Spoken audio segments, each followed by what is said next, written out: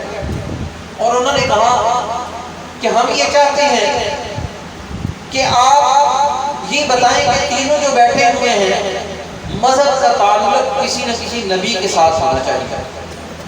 عیسائیوں نے کہا آپ نے صحیح کہا. ججوں نے سوال اٹھایا مذہب کا تعلق کسی نہ کسی نبی کے ساتھ ہونا چاہیے. پادری کھڑا ہوا, اس نے کہا ہمارا نبی ہے, ہمارے اوپر باقاعدہ نبی پر کتاب آئی اور ہم اس کتاب کو ماننے والے ہیں. عیسیٰ علیہ السلام کا نام لیا. ججوں نے کہا اچھا. اس کے بعد یہودی کھڑا ہوا, اس نے کہا ہمارے مذہب کا تعلق بھی باقاعدہ ایک نبی کے ساتھ ہے جس کا نام موسیٰ ہے. اللہ نے اس کو تورات دی اور قرآن میں یہ بات موجود ہے کہ اس کو تورات کے الواح دیے گئے. قرآن اس کی گواہی دیتا ہے. مسلمانوں کو کھڑا ہوا, اس نے کہا ہمارا مسلک, ہمارا مذہب بھی نبی کے ساتھ ہے اور ہمارے نبی کا نام محمد رسول اللہ صلی اللہ علیہ وسلم ہے. اس نے پھر ججوں نے دوسرا سوال کیا. اس نے کہا مسئلہ یہ ہے کہ تم تینوں کہتے ہو نبوت کے ساتھ تعلق ہے, لیکن سوال یہ ہے کہ یہ دور کس نبی کا ہے؟ موسیٰ کا ہے, عیسیٰ کا ہے, محمد رسول اللہ کا ہے؟ تو انہوں نے کہا, عیسائی کھڑا ہوا, اس نے کہا ہمارا دور ہے. یہودی کھڑا ہوا, اس نے کہا ہمارا دور ہے. مسلمان کھڑا ہوا, اس نے کہا ہمارا دور ہے. اس نے کہا بھائی دلیل کے ساتھ بات کرو, بغیر دلیل کی کیا بات کرتے ہو؟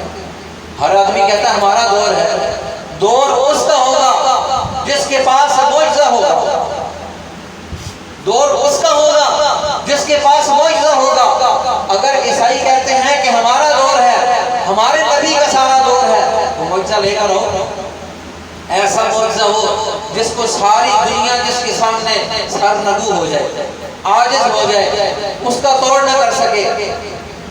وہ وہاں خاموش, کیونکہ عیسیٰ علیہ السلام کو معجزے دیے گئے, لیکن ان معجزات کی نوعیت یہ تھی, عیسیٰ علیہ السلام دنیا سے گئے, معجزے بھی ختم. موسیٰ علیہ السلام کا کھڑا ہوا کہ ہمارے پاس, انہوں نے کہا کوئی معجزہ, کوئی دلیل لے کر آؤ. وہ کھڑا ہوا, اس نے کہا جی کہ معجزہ تو نہیں ہے. تو انہوں نے کہا جب معجزہ نہیں ہے تو تمہارے نبی کا دور کیسے ہوگا؟ ججوں نے وہاں آبجیکشن لگائی. اب تیسرا شخص کھڑا ہوا مسلمان, اس نے کہا جی ہمارے نبی کا دور ہے. انہوں نے کہا کہ معجزہ پیش کر. نبی اکرم صلی اللہ علیہ وسلم کی زندگی کے 3000 معجزات. کتنے معجزات ہیں؟ 3000 معجزات ہیں. کہتے ہیں جب غزوہ تبوک ہوا تو غزوہ تبوک میں 30,000 کا لشکر تھا. یہ مسلمان رمضان المبارک میں وہاں سے نکلے اور غزوہ کرنے کے لیے نکلے, اسلام کو غالب کرنے کے لیے نکلے. 30,000 کا لشکر ہے. اب سفر ہے, مدینہ سے سفر کر کے نکلے. اب راستے میں کھانا بھی کچھ نہیں, پینا بھی کچھ نہیں. لوگوں نے اونٹ ذبح کر کے کھانے شروع کر دیے. حضرت عمر رضی اللہ تعالیٰ نبی اکرم صلی اللہ علیہ وسلم کے پاس تشریف لائے. یا رسول اللہ, اگر ان لوگوں نے اپنی سواریوں کو یوں ذبح کر کے کھانا شروع کر دیا, واپس کیسے جائیں گے؟ یہ عرب کا لگ تک صحرا ہے, صحرا کو ہم کیسے کراس کریں گے؟ بغیر سواریوں کا کیسے جائیں گے؟ نبی اکرم صلی اللہ علیہ وسلم کے پاس مسئلے کے حل کے لیے آتے ہیں. آج دیکھیں امت کے اندر مسائل پیدا ہوتے ہیں, مسائل حل کرنے والا کوئی نہیں. مسائل سب کو پتہ ہے, پریشانیاں آج سارے ملک کو پتہ ہیں, حل کرنے والا لیڈر کوئی نہیں. عمر فاروق رضی اللہ تعالیٰ عنہ نبی اکرم صلی اللہ علیہ وسلم کے پاس جاتے ہیں. یا رسول اللہ یہ مسئلہ ہے, کھانے کی چیزیں ختم, پینے کی ختم ہو رہی ہیں, سواریاں ذبح کر کے کھا رہے ہیں, واپس کیسے جائیں گے؟ دشمن کے مد مقابل قوت بن کر کھڑے کیسے ہوں گے؟ نبی اکرم صلی اللہ علیہ وسلم نے فرمایا اچھا یوں ہے, لشکر والوں کے پاس جتنا کھانے کا سامان ہے ایک دسترخوان پر اکٹھا کرو, ایک دسترخوان پر اکٹھا کرو. اور دسترخوان اس دور میں کیا تھا, جیسے کہ جو بھینس کی جو یہ بھیڑ ہوتی ہے اس کا چمڑا ہوتا ہے, اتنا ایک دسترخوان تھا. پورے لشکر کے چیزوں کو جمع کیا گیا تو اس ایک دسترخوان پر آ گیا. جیسے آپ کا یہ مسئلہ ہے, سارے 30,000 لشکر, کسی کے پاس ایک کھجور تھی, کسی کے پاس ایک گٹھلی تھی، کسی کے پاس تھوڑے سے چلو بھر جو تھے، کسی کے پاس جو نا جی آدھی روٹی تھی، کسی کے پاس جو نا جی تھوڑا سا کوئی کھانے کی کوئی چیز تھی۔ 30,000 لشکر کی ساری چیزوں کو جمع کیا گیا تو ایک چٹائی ایک دسترخوان پر اکٹھا ہو گیا۔ پوچھا پانی؟ لگ تک صحرا، کہاں پانی؟ پورے لشکر سے پانی اکٹھا ہوا تو صرف ایک کٹورا پانی کا اکٹھا ہوا، پینے کے لیے کچھ نہیں۔ صحابہ کا حال یہ تھا، ایک گٹھلی ایک صحابی چوستا، چوس چوس کے دوسرے کو دے دیتا، دوسرا چوستا اپنی پیاس ختم کرنے کے لیے تیسرے کو دے دیتا، یوں گٹھلیاں چوس چوس کے انہوں نے قیصر روم اور کسرا ایران کے مد مقابل جماعت صحابہ نے دنیا کے اندر عدل و انصاف کا نظام قائم کیا۔ یہ قرآن جو آج ہم اور آپ پڑھ رہے ہیں، اس کے پڑھنے کے ساتھ انہوں نے دنیا کے اندر اس کے نظام کو بھی قائم کر کے دکھایا۔ قربان جائیں، نبی اکرم صلی اللہ علیہ وسلم کے پاس وہ چیزیں آئیں، وہ مسلح کے اوپر چیزیں پڑی ہوئی ہیں۔ حضور نے فرمایا یوں کرو صحابہ اپنی اپنی چیزیں لے۔ ہر آدمی نے اس دسترخوان میں سے نبی اکرم صلی اللہ علیہ وسلم کے حکم کے مطابق چیزیں لینے شروع کی۔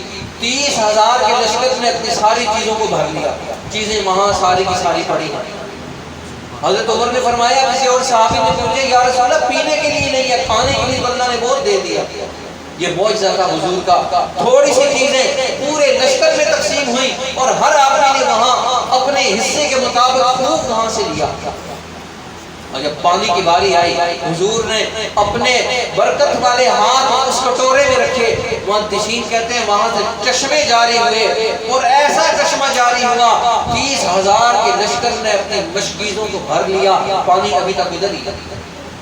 حضور کے 30,000 کے قریب معجزات ہیں، اگر ان کو بیان کیا جائے تو پھر کم از کم 30 سال بھی چاہیے۔ نبی اکرم صلی اللہ علیہ وسلم کے معجزات، وہ مسلمان اس رشتے کے سامنے بیٹھا ہوا ہے، پوچھا کہ کیا مسئلہ ہے؟ انہوں نے کہا ہمارے نبی کے پاس معجزہ ہے، ایسا معجزہ ہے اگر موسیٰ علیہ السلام ہوتے، ان کا عصا ہوتا، آج یہودی اس کو پکڑتے تو سانپ کہاں بنتا؟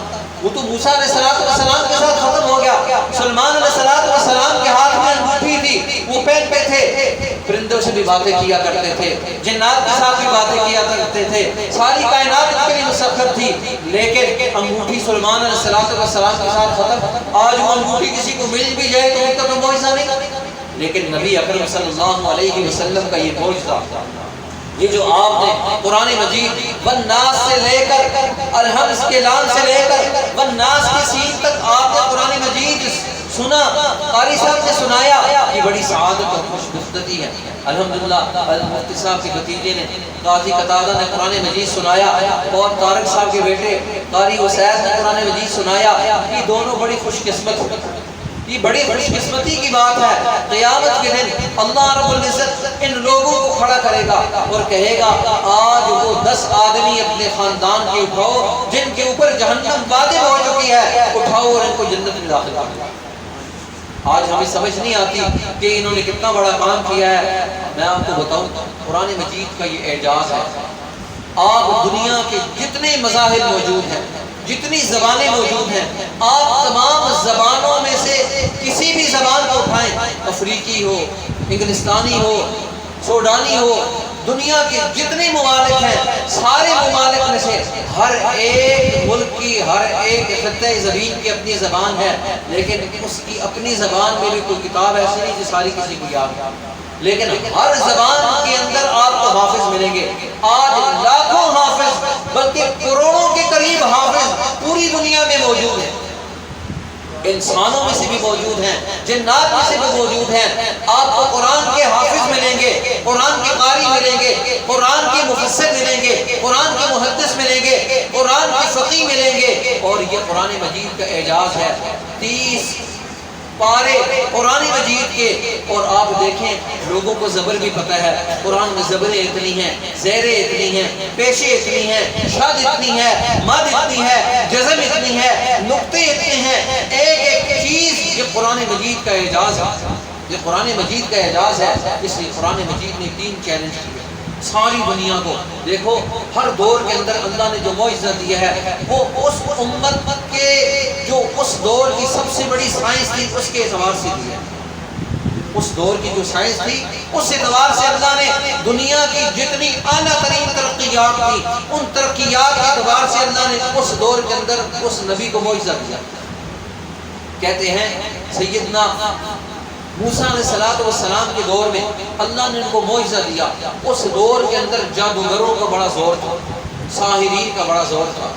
اور یاد رکھیں حدیث میں فرمایا، جو آدمی کسی جادوگر کے پاس، مسئلہ سمجھ لیں، بڑی توجہ کی بات، جو آدمی کسی جادوگر کے پاس چل کر جاتا ہے اپنا مسئلہ حل کرنے کے لیے، حدیث میں فرمایا جو آدمی چل کر جاتا ہے وہ تو پہلے ہی دائرہ اسلام سے خارج ہے۔ جس نے قدم اٹھایا اس کے پاس جانے کے لیے اس کا ایمان بھی ختم ہو گیا، اس کا ایمان بھی ختم ہو گیا۔ اس لیے اس دور کے اندر جادوگروں کا بڑا زور تھا۔ اللہ رب العزت نے موسیٰ علیہ السلام کو معجزہ بھی ایسا عطا فرمایا کہ اس دور کے جتنے ساحرین تھے، جتنے لوگ تھے، انہوں نے کہا کہ ہم اس کا مقابلہ نہیں کر سکتے۔ سارے جادوگر فرعون نے اور اس کے ملا اور مطرف نے سارے اکٹھے کیے۔ قرآن مجید کہتا ہے جب موسیٰ علیہ السلام کے پاس آئے تو ایک ہی آواز کے ساتھ کہنے لگے، رب موسیٰ و ہارون آمنا برب العالمین، رب موسیٰ و ہارون، ہم ایمان لے کر آئے رب العالمین پر، وہ رب جو رب ہے موسیٰ اور ہارون کا۔ اب دیکھیں معجزے کے مقابلے میں جادوگر بھی نہیں ٹھہر سکتے۔ عیسیٰ علیہ السلام کو معجزہ دیا گیا۔ اس دور کے اندر طب کا بڑا رواج تھا، طب کا ایسا عروج تھا کہ ادھر مریض آ رہا ہے، ادھر حکیم نے دوائی بنا کر رکھ دی، ادھر مریض دیکھا ادھر دوائی بنا کر رکھ دی۔ اور ایسا حال تھا کہ طب کا وہاں پر طوطی بولتا تھا، اور اللہ نے ان کو اتنی ذہانت اور فطانت نصیب فرمائی تھی کہ دنیا کے اندر آج بھی وہاں کی طب مشہور ہے، اس دور کی طب آج بھی مشہور ہے۔ لیکن کہتے ہیں اللہ رب العزت نے سیدنا عیسیٰ علیہ السلام کو معجزہ دیا، ایسا معجزہ دیا کہ عیسیٰ علیہ السلام کسی نابینا کی آنکھوں پر ہاتھ پھیرتے تو وہ نابینا بینا ہو جاتا، کسی برس والے کے اوپر ہاتھ پھیرتے تو اس کا برس ختم ہو جاتا، کسی مجذوب پر ہاتھ پھیرتے تو اس کا جذب ختم ہو جاتا۔ وَأُبْرِصُ الْأَكْمَحَ وَالْأَبْرَصَ وَأُحْيِي الْمَوْتَى بِإِذْنِ اللَّهِ، اللہ رب العزت کے حکم سے، اللہ کے حکم سے یہ سارے کام ہوتے تھے۔ نبی اکرم صلی اللہ علیہ وسلم کا دور آیا، اس دور کے اندر جو اس دور کی سب سے بڑی سائنس تھی، کہتے ہیں چھوٹے چھوٹے بچوں کو ہزاروں اشعار زبانی یاد تھے، چھوٹے چھوٹے بچوں کو زبانی یاد تھے اور ہزاروں اشعار زبانی یاد تھے۔ نبی اکرم صلی اللہ علیہ وسلم تشریف لائے، آپ کو عرب کے اعتبار سے ایسا معجزہ دیا گیا، عرب والے حیران تھے کہ ہم اس قرآن کا مقابلہ کیسے کریں۔ آج الحمدللہ آپ نے اس قرآن کے ساتھ تعلق رکھا، اس قرآن کے ساتھ تعلق رکھا جس کو دنیا کے 1400 سال گزر چکے ہیں، جو آدمی بھی اس کے مد مقابل آیا اللہ نے اس کو شکست دی اور ایمان والوں کو، قرآن والوں کو فتح نصیب فرمائی۔ کہتے ہیں اس دور کے اندر ایک چھوٹی سی صورت نازل ہوئی، قرآن مجید نے 3 چیلنج کیے سارے انسانوں کو، قُلْ إِنِ اجْتَمَعَتِ الْإِنسُ وَالْجِنُّ عَلَىٰ أَن يَأْتُوا بِمِثْلِ هَٰذَا الْقُرْآنِ لَا يَأْتُونَ بِمِثْلِهِ وَلَوْ كَانَ بَعْضُهُمْ لِبَعْضٍ ظَهِيرًا۔ تم انسان اور جن اکٹھے ہو جاؤ، اس قرآن کے مقابلے میں کوئی قرآن بنا کر لے آؤ، لا يَأْتُونَ بِمِثْلِهِ، نہیں لا سکتے۔ جب نہیں لا سکے قرآن نے کہا اچھا یوں کرو، فَأْتُوا بِعَشَرٍ مِثْلِهِ، اس جیسی 10 صورتیں بنا کے لے آؤ۔ تم عرب والے ہو، تمہارے چھوٹے چھوٹے بچے بڑے بڑے اشعار کہتے ہیں، بڑوں کو تو ہزاروں اشعار زبانی یاد ہیں، بڑی بڑی چیزیں یاد ہیں، ذرا صرف 10 صورتیں چھوٹی چھوٹی بنا کے لے آؤ۔ کہتے ہیں جب یہ بھی نہ بنا کر لا سکے، قرآن مجید نے ان کو مزید چھیڑا، ان کو حرکت میں لایا، ان کو چیلنج کیا، اچھا اگر یہ بھی نہیں کر سکتے تو فَأْتُوا بِسُورَةٍ مِّن مِّثْلِهِ، اس جیسی ایک ہی صورت بنا کر لے آؤ۔ اچھا اور تم کہتے ہو محمد رسول اللہ کے پاس کاہن ہے، یہ جادوگر ہے، یہ ساحر ہے۔ قرآن نے کہا یوں کرو، قُلْ إِنِ اجْتَمَعَتِ الْإِنسُ وَالْجِنُّ، سارے انسان اور جن سارے کاہن اکٹھے کر لو، تم سارے لوگ اکٹھے کر لو. تم کہتے ہیں حضور گھر میں بیٹھتے ہیں اور قرآن گھڑ کے لے آتے ہیں. تم سارے عرب والے اپنے جنوں کو، اپنے مشرکوں کو، اپنے خداؤں کو، اپنے معبودوں کو سب کو اکٹھا کرو اور اکٹھا کر کے کہو صرف ایک صورت بنا کے لے آؤ، ایک صورت بنا کے لے آؤ. تم کہتے ہو حضور گھڑتے ہیں، تم بھی گھڑ کے لے آؤ، تم بھی بنا کے لے آؤ. فَأْتُوا بِسُورَةٍ مِّن مِّثْلِهِ، وہ ایک ہی صورت بنا کے لے آؤ. نہ لا سکے تو کافی صدیاں پہلے اللہ رب العزت نے اس قرآن مجید کی ہر دور میں حفاظت فرمائی. اس لیے قرآن مجید کے بارے میں فرمایا اِنَّا نَحْنُ نَزَّلْنَا الذِّكْرَ وَإِنَّا لَهُ لَحَافِظُونَ. اللہ نے اس قرآن کو اتارا اور اس قرآن کی اللہ نے اپنی حفاظت اپنے ذمہ لی. اس لیے کہتے ہیں ایک ہے انزلنا اور ایک ہے نزلنا، دونوں میں فرق یہ ہے. انزلنا یہ جتنی کتابیں ہیں اللہ نے ان کتابوں کو کتاب کہا، اور نزلنا یہ ہے کہ اللہ رب العزت نے اس کتاب کو تھوڑا تھوڑا اتارا اور فرمایا اس کتاب کی حفاظت کی ذمہ داری اللہ نے اپنے ذمہ لے لی اور فرمایا قیامت کی صبح تک جو آدمی بھی اس کے مد مقابل آئے گا وہ شکست کھائے گا، کبھی کامیاب نہیں ہو سکتا. کہتے ہیں جب سورہ کوثر نازل ہوئی تو ایک صحابی نے اس کوثر کو لکھا اور بیت اللہ کے دروازے کے ساتھ لٹکا دیا. تو کہتے ہیں عرب کے اندر ان کی 10 رکنی ٹیم تھی جو بڑے اعلیٰ ذہن کے شعراء تھے، اور کہتے ہیں جو آدمی بھی اعلیٰ ترین کو شعر کہتا اس پوری نظم کو اٹھاتا اور بیت اللہ کے ساتھ لٹکا دیتا اور کہتا دیکھو اس جیسی کوئی چیز لے کر آؤ، اس جیسی کوئی چیز لے کر آؤ. تو وہاں پر وہ 10 عرب کے جو عقلاء تھے، جو ذہن تھے، وہ باقاعدہ وہاں آتے اور جو آ کر کہتے کہ اس سے بہتر یہ ہے اس کو اتار دو اور یہ لٹکاؤ. کہتے ہیں وہ 10 کے 10 فلسفی، وہ 10 کے 10 بڑے بڑے شعراء وہ سورہ کوثر پڑھتے، ایک پڑھتا اور نکل جاتا، دوسرا پڑھا نکل گیا، 10 کے 10 پڑھتے، ادھر سے پڑھ کر ادھر نکل کر گئے اور سب کی زبانوں پر ایک جملہ تھا ما ھذا کلام البشر. یہ کسی انسان کا کلام نہیں ہے. ما ھذا کلام البشر، ایسا کلام کوئی انسان نہیں کہہ سکتا، کسی انسان میں یہ جرأت نہیں کہ ایسا کلام کہے.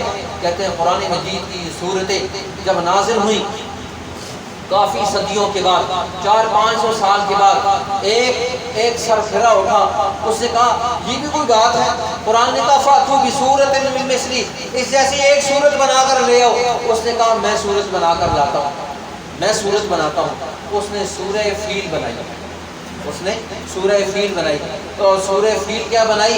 عرب کے بچے بھی اس پر ہنستے تھے. کہتا ہے الفیل مل فیل وما ادراک مل فیل خرطومہ الطویل رجلہ الصغیر. اس نے پورے ہاتھی کا نقشہ کھینچنا شروع کر دیا. کہتا تمہیں کیا معلوم ہے ہاتھی کیا ہے؟ وما ادراک مل فیل، تم کیا سمجھتے ہو ہاتھی کیا ہے؟ خرطومہ الطویل، اس کی سونڈ بڑی لمبی ہوتی ہے. رجلہ الصغیر، اس کے پاؤں چھوٹے چھوٹے ہوتے ہیں. اس کی پیٹھ بڑی چوڑی ہے، اس کے کان ایسے ہیں، اس کی دم ایسی ہے. پورے ہاتھی کا نقشہ اس نے بیان کر دیا. اور عرب والوں کے پاس جب وہ سورہ فیل اس سرفری کی بنی ہوئی گئی تو جو پڑھتا چھوٹے چھوٹے بچے بھی اس پر ہنستے، کہتے ہیں کتنا بے عقل ہے. ذرا قرآن مجید کی سورہ فیل کو تو دیکھ. الم تر کیف فعل ربک باصحاب الفیل الم یجعل کیدہم فی تضلیل وارسل علیہم طیرا ابابیل ترمیہم بحجارۃ من سجیل. سورہ فیل قوموں کے حالات کو بیان کرتی ہے، تاریخ کو بیان کرتی ہے، انسانی عروج اور زوال کو بیان کرتی ہے. جب ظالم ظلم کی انتہا کر دے اللہ اس کو نیست و نابود کیسے کرتا ہے. اور تیری سورہ فیل ہاتھی کے کان کو بیان کرتی ہے، ہاتھی کے پاؤں کو بیان کرتی ہے. قرآن مجید یہ معجزہ ہے. اور الحمدللہ بڑی سعادت اور خوش بختی ہے. ہمارے مدرسے میں ایک بچہ آیا، اس نے 9 ماہ میں قرآن مجید حفظ کیا. اور ایک اور آیا، اس نے 6.5 ماہ میں قرآن مجید حفظ کیا. اور ہمارے بزرگوں میں سے جب انگریز نے حضرت شیخ نے مولانا محمود الحسن صاحب رحمۃ اللہ علیہ کو مالٹا کی جیل میں قید کر دیا، وہ حافظ نہیں تھے، عالم تھے. فقیہ تھے، ان کے شاگرد شیخ العرب والعجم حضرت مدنی رحمۃ اللہ علیہ وہ بھی ان کے ساتھ چلے گئے۔